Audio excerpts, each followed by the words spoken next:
Desde os tempos mais antigos, o medo sempre esteve ao lado da fé.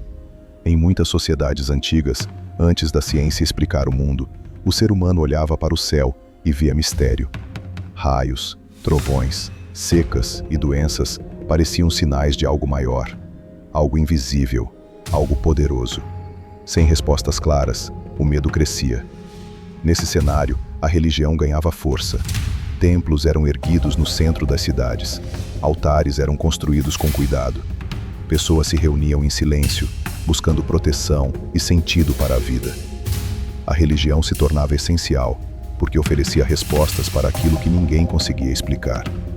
Ela dizia por que as coisas aconteciam, dizia o que era certo e errado, e principalmente, dizia o que aconteceria depois da morte. Mas junto com essas respostas, surgia algo mais profundo. O medo do desconhecido começava a tomar forma. O medo de desagradar o divino. O medo de sofrer consequências invisíveis. Regras começaram a ser criadas, algumas simples, outras rígidas. As pessoas aprendiam desde cedo o que podiam ou não fazer. Não apenas por respeito, mas por temor. O erro não era apenas um erro, era pecado, e o pecado trazia punição. Com o tempo, esse sistema se fortalecia. A ideia de recompensa e castigo se tornava central. Para quem obedecia, havia promessa de paz, proteção e vida após a morte. Para quem desobedecia, havia dor, sofrimento e condenação. E assim, o medo passava a ser uma ferramenta poderosa. Ele organizava a sociedade, mantinha as pessoas dentro de limites, criava um senso de ordem, mas também criava dependência. Muitos não seguiam apenas por fé, mas por receio do que poderia acontecer se não seguissem. Em diferentes culturas, essa dinâmica se repetia, com nomes diferentes, com rituais diferentes, mas com a mesma base, o invisível que observa, julga e reage. Com o passar dos séculos, a religião também trouxe conforto. Em meio ao sofrimento, ela oferecia esperança. Em tempos de perda, ela dava sentido à dor. Para muitos, era o único lugar onde encontravam paz. Mas o medo nunca desapareceu completamente.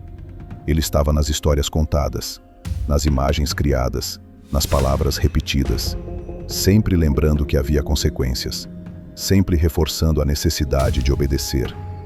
E quanto mais as pessoas acreditavam, mais real esse medo se tornava. Ele moldava decisões, influenciava escolhas, definia caminhos de vida. Pessoas deixavam de fazer algo não apenas porque era errado, mas porque tinham medo do que poderia vir depois. Com o tempo, líderes religiosos também ganhavam autoridade. Eles se tornavam intermediários entre o humano e o divino. Suas palavras tinham peso, suas orientações eram seguidas, e muitas vezes, o medo ajudava a sustentar esse poder. Não era apenas sobre fé, era sobre controle, sobre direção, sobre manter uma ordem que parecia necessária para o funcionamento da sociedade. Mas essa relação nunca foi simples. Para alguns, a religião libertava, trazia propósito, ajudava a enfrentar a vida com mais coragem. Para outros, criava culpa constante, um sentimento de nunca ser suficiente, um medo silencioso que nunca desaparecia. Mesmo hoje, em um mundo mais moderno, essa dinâmica ainda existe. A ciência avançou. Muitas perguntas foram respondidas, mas o medo do desconhecido continua presente. E a religião, em muitos lugares, ainda usa esse sentimento como base. O medo do julgamento, o medo da punição, o medo do que vem depois. Ao mesmo tempo, a fé também continua sendo uma fonte de força. Muitas pessoas encontram nela sentido, direção e esperança. E é nesse equilíbrio delicado que tudo acontece. Entre o medo e a fé. Entre o controle e o consolo. Entre a dúvida e a crença. A religião segue caminhando com a humanidade. E no silêncio de cada pensamento, permanece uma pergunta que nunca desaparece.